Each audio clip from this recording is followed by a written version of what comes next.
Hello everyone, আমি তোমাদের Dibyendu sir প্রত্যেককে কম্প একাডেমিতে স্বাগত জানাই। দেখো, আজ আমি একটা ডিসকাস করব একটা ইম্পর্টেন্ট বিষয় নিয়ে। তোমরা জানো যে অ্যানথ্রোপোলজি সবথেকে স্কোরিং সাবজেক্ট ডব্লিউবিসিএস এর জন্য, এবং ডব্লিউবিসিএস এর গ্রুপ এবিতে যা সিট কিন্তু অ্যালোটেড থাকে তার প্রায় 70 to 80% স্টুডেন্ট অ্যানথ্রোপোলজি নিয়েই সিভিল সার্ভিস ক্লিয়ার করে। এবং আমরা দেখেছি যে সবথেকে বেশি কিন্তু অ্যানথ্রোপোলজির ডিমান্ড, কারণ it is the never technical নর কমপ্লেক্স একটা সাবজেক্ট। স্টুডেন্ট যারা অ্যানথ্রোপোলজি যাদের সাবজেক্ট ছিল না গ্রাজুয়েশন বা মাস্টার্সে, তারাও কিন্তু অতি সহজে এই সাবজেক্ট নিয়ে অতিক্রমণ করতে পারে। এবার এই সাবজেক্টের একটা ইম্পর্টেন্ট টপিক নিয়ে অলরেডি একটা স্টুডেন্ট আমাকে আমার একটা ভিডিওর নিচে কমেন্ট করেছিল, স্যার এই টপিকটা যদি একটু আলোচনা করেন। তাহলে এই যে টপিকটা আমি আজকে আলোচনা করব, এটা আমার না, এটা তোমাদের একটা ডিমান্ডেবল টপিক।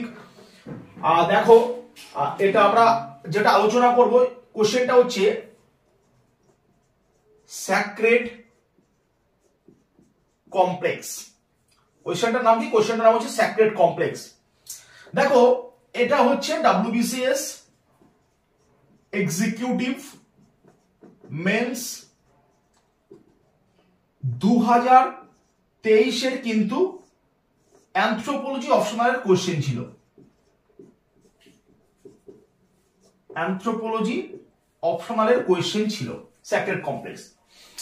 এই কোয়েশ্চেন পড়ার আগে আমাকে মনে রাখতে হবে কিছু কিছু কোয়েশ্চেন আছে যেগুলো কিন্তু স্যাক্রেড কমপ্লেক্স এই টার্মটা নাও থাকতে পারে পরীক্ষায়, কিন্তু অ্যান্সারটা সেটাই হবে। আগে সেটা জেনে নিই। যদি কোনো কারণের জন্য পরীক্ষায় তোমাদের আসে রিলিজিয়াস সেন্টার, এই টার্মটা তুমি পরীক্ষায় পাও, মন দিয়ে শোনো, রিলিজিয়াস সেন্টার এই টার্মটা তুমি পরীক্ষায় পাও, তাহলে জানবে তোমাকে লিখতে হবে স্যাক্রেড কমপ্লেক্স। এই নোটটাই কিন্তু তোমাকে লিখতে হবে। বুঝতে পেরেছো? দেখো, এই স্যাক্রেড কমপ্লেক্স এই টার্ম বা এই কনসেপ্টটা কে দিয়েছিল? এই কনসেপ্টটা দিয়েছিল আমাদের একজন বিখ্যাত অ্যানথ্রোপোলজিস্ট এলপি বিদ্যার্থী। ওকে, যেহেতু আমাদের কিন্তু অ্যানথ্রোপোলজিক্যাল কন্ট্রিবিউশনে ডব্লিউবিসিএস এলপি বিদ্যার্থী আমাদের নেই, সিলেবাসে নেই, আইএস এ আছে, কিন্তু এলপি বিদ্যার্থীর একটা ফিল্ড ওয়ার্ক আছে যেটা আমাদের ডব্লিউবিসিএস এ আছে, স্যাক্রেড কমপ্লেক্স। এটা অবশ্যই পেপার 2 এর একটা কোশ্চেন, অ্যানথ্রোপোলজি। এলপি বিদ্যার্থী ইনি ইন্ডিয়া এসেছিলেন একটা ফিল্ড ওয়ার্ক করার জন্য। যদিও ইনি একটা নয় একাধিক কিন্তু ফিল্ড ওয়ার্ক করেছিলেন, যেমন নেচার ম্যান স্পিরিট কমপ্লেক্স যেটা আমাদের আইএসএস সিলেবাসে আছে, ফিল্ড ওয়ার্ক করেছিলেন। বিষয়টা কি, ইন্ডিয়ার একাধিক পবিত্র কিছু ক্ষেত্র বা স্থানকে তিনি চুজ করেছিলেন। যেমন ধরো, আমি বললাম পুরী,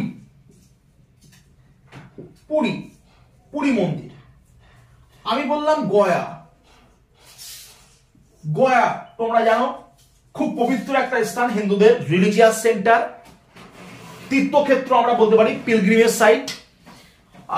গয়া হচ্ছে গয়া প্রসিদ্ধ শ্রাদ্ধ ক্ষেত্র নামে, এবং যারা যে তাদের পিতা মাতা বা তাদের কোনো আত্মীয় পরিজনের বিদেহী আত্মার মুক্তি দেওয়ার লক্ষ্যে গয়ায় পিণ্ডদান করে বা পিণ্ডদান করে থাকে। বৃন্দাবন এরকম অনেক স্থান কিন্তু আছে যেটা রিলিজিয়াস সেন্টার ইন ইন্ডিয়া। তবে তিনি চুজ করেছিলেন গয়াকে নিয়ে, দেখো, আমি যখন রিলিজিয়াস সেন্টার তোমাদেরকে বোঝাবো তখন কিন্তু আমি তোমাদের আমার মতো করে রিপ্রেজেন্ট করব। তিনি গয়াকে নিয়ে বুঝিয়েছিলেন। আমি বেসিক যেটা বোঝাবো সেটা পুরীর জগন্নাথ মন্দিরকে নিয়ে, কারণ জানো পুরীর জগন্নাথ মন্দিরে তোমরা অনেকেই গিয়েছো, কারণ পুরীর জগন্নাথ মন্দিরকে নিয়ে কনসেপ্টটা সেম। মন দিয়ে বোঝার চেষ্টা করো। দেখো, এখানে দেখো, এই মনে করো পুরীর জগন্নাথ মন্দির হয়েছে,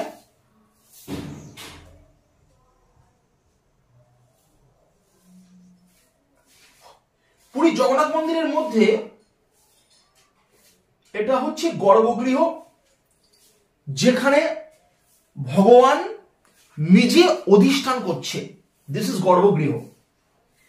গোলটা কিন্তু ঠিকঠাক হয়নি, বেঁকে গেছে।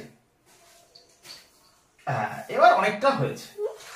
চলো এবার একটা দরজা, একটা দরজা, একটা দরজা, আর এই একটা দরজা, এটা হচ্ছে মুখ্য দ্বার, যেটাকে আমরা বলতে পারি কি মুখ্য দ্বার। বুঝতে পেরেছো? এখানে কিছু কিন্তু ছোট ছোট টেম্পল তৈরি হয়েছে। এখানে আছে পুরী জগন্নাথ মন্দিরের ঠিক এই পাশে আছে বড় একটা স্থান, যেটা নাম হচ্ছে আনন্দবাজার। যারা গিয়েছো তারা খুব ভালো করে জানো, ভোগ প্রসাদের জন্য। আর এই হচ্ছে মুখ্য দ্বার, এটা হচ্ছে মুখ্য দ্বার। এছাড়াও কিন্তু একটা দ্বার আছে, এদিক দিয়ে একটা দ্বার আছে, এই দিয়ে একটা দ্বার আছে, অনেকগুলো দরজা আছে। এবার দেখো, গয়াও সেম, বৃন্দাবনও সেম, একটা জায়গা হবে মুখ্য, একটা মন্দির যেখানে ঈশ্বর নিজে অধিষ্ঠান করছে। এবার বিষয়টা দেখো, বিষয়টা হচ্ছে এই যে বাউন্ডারি, এই বাউন্ডারির মধ্যে, বাউন্ডারিকে আমরা কি বলবো, বাউন্ডারির ভিতরে এটাকে আমরা বলবো স্যাক্রেড, বলো জিওগ্রাফি, পবিত্র ক্ষেত্র সমূহ, স্যাক্রেড জিওগ্রাফি হয়েছে। এরপর এই যেটা মন্দির, এই মন্দিরের ভিতরে গর্ভগৃহ, তাই তো? এটাকে আমরা বলতে পারি স্যাক্রেড সেন্টার, পবিত্র কেন্দ্র সমূহ, যেখানে গড নিজে রিসাইড করছে। বুঝতে পেরেছো? এবং দেখো, এখানে পুরোহিত আছে, এখানে ব্রাহ্মণ আছে, পুরোহিত আছে। গয়াতে কি হয়েছে, গয়াতেও ব্রাহ্মণ আছে, গাড়োয়াল ব্রাহ্মণরা আছে। তাহলে এনার এই যারা ব্রাহ্মণ আছে, পুরোহিত আছে, এদেরকে কি বলা হচ্ছে, এদেরকে বলা হচ্ছে স্যাক্রেড স্পেশালিস্ট।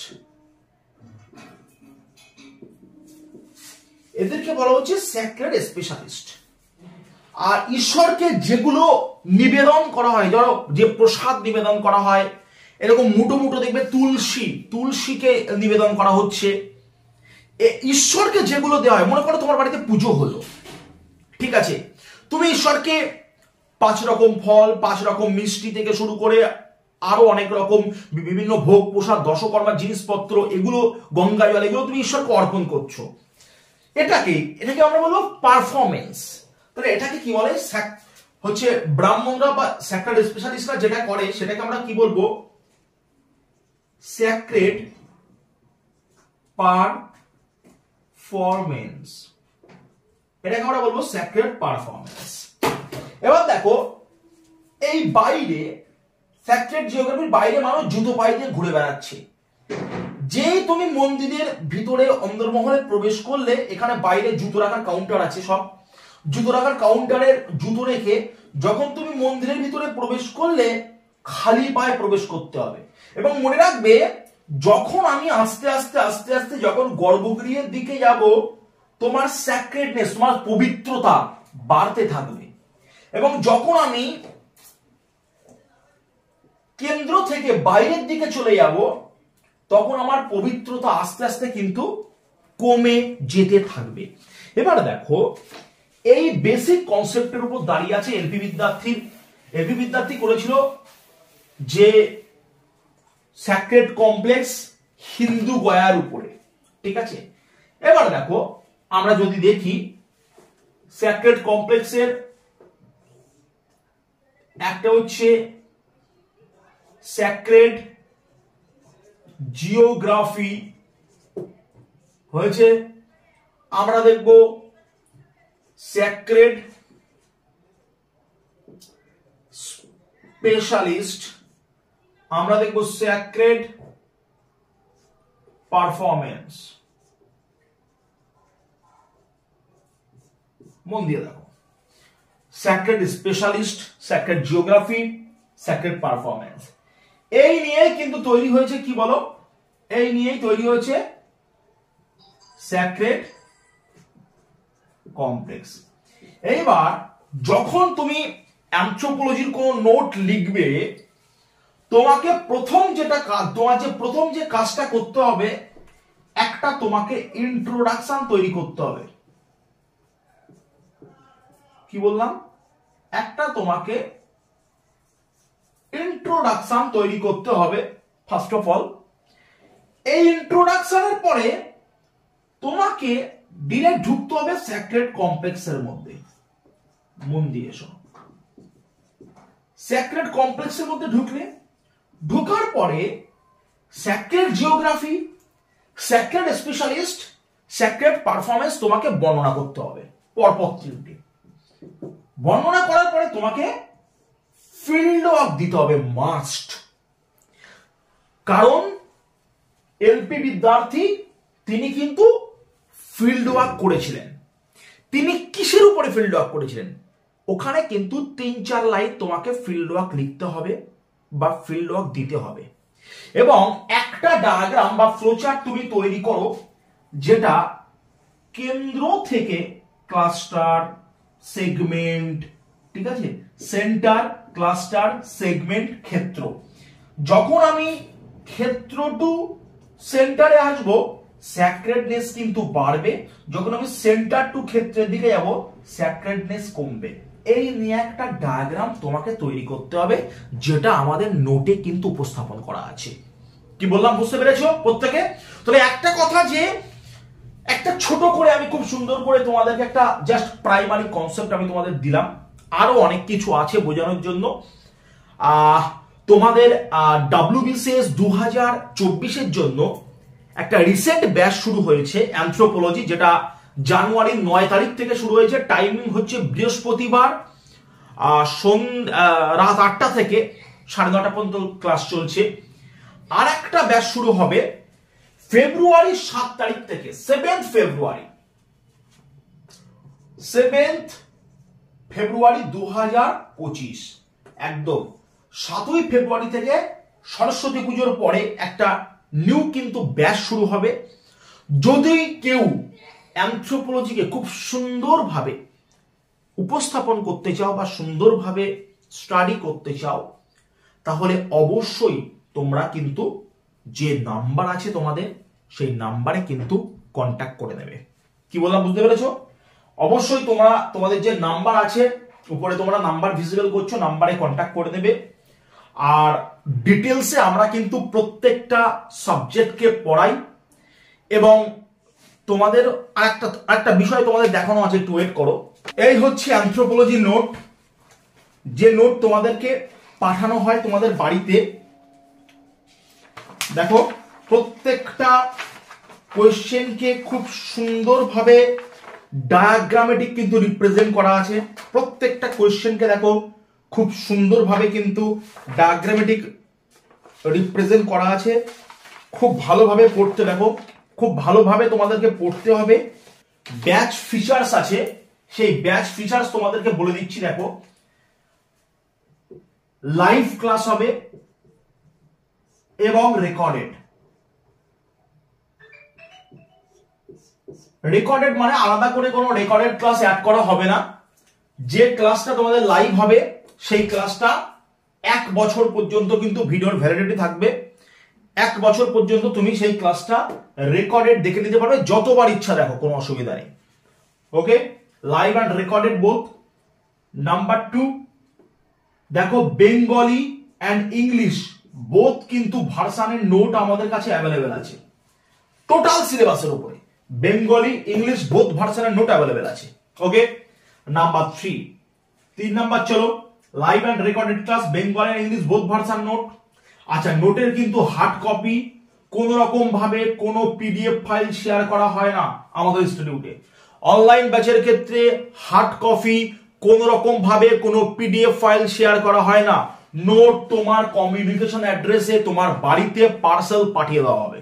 ওকে, নোট তোমার যে কমিউনিকেশন অ্যাড্রেস আছে, তোমার বাড়ির অ্যাড্রেস আছে, সেই অ্যাড্রেসে নোট পাঠিয়ে দেওয়া হবে। ওকে, এরপর আমরা আসবো উইকলি অ্যান্সার রাইটিং সেশন। প্রত্যেক সপ্তাহে একদিন, শনিবার রাত 9টা থেকে 10:30 পর্যন্ত প্রত্যেক সপ্তাহে একদিন weekly answer writing practice session হবে, যেটা সপ্তাহে হবে, একদিন হবে। এবং তোমাকে কিন্তু প্রত্যেক সাপ্তাহিক যে নোট, সেই নোট কিন্তু তোমাকে লিখতে হবে।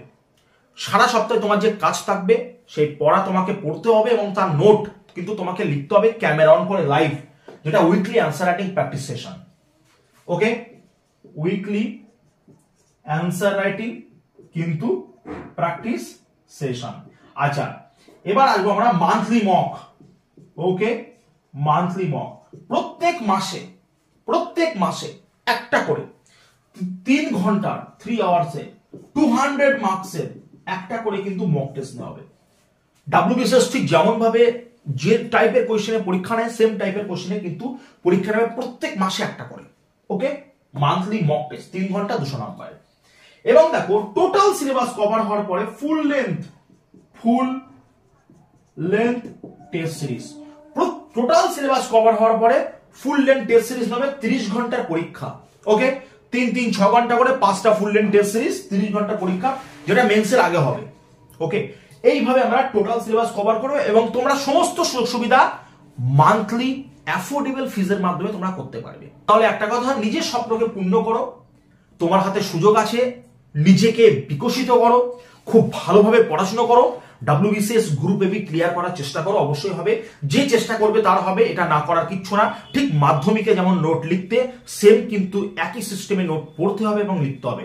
তোমাদের আমরা সর্বতোভাবে হেল্প করব। অলরেডি এর আগে 9টা ব্যাচ চলছে।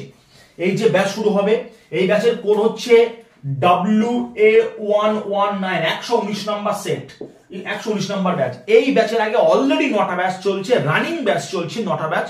তোমাদের কাছে একটা বিষয় আমার বলার আছে, কম্পা একাডেমি অ্যাপ্লিকেশন ইনস্টল করো প্লে স্টোর থেকে এবং সেখানে মোবাইল নাম্বার দিয়ে কিন্তু রেজিস্টার করো এবং তোমরা যে পেড কোর্স অপশন আছে সেখানে গেলে তোমরা WA119 এই ব্যাচ পেয়ে যাবে, যে ব্যাচ শুরু হবে ফেব্রুয়ারি 7 তারিখ থেকে।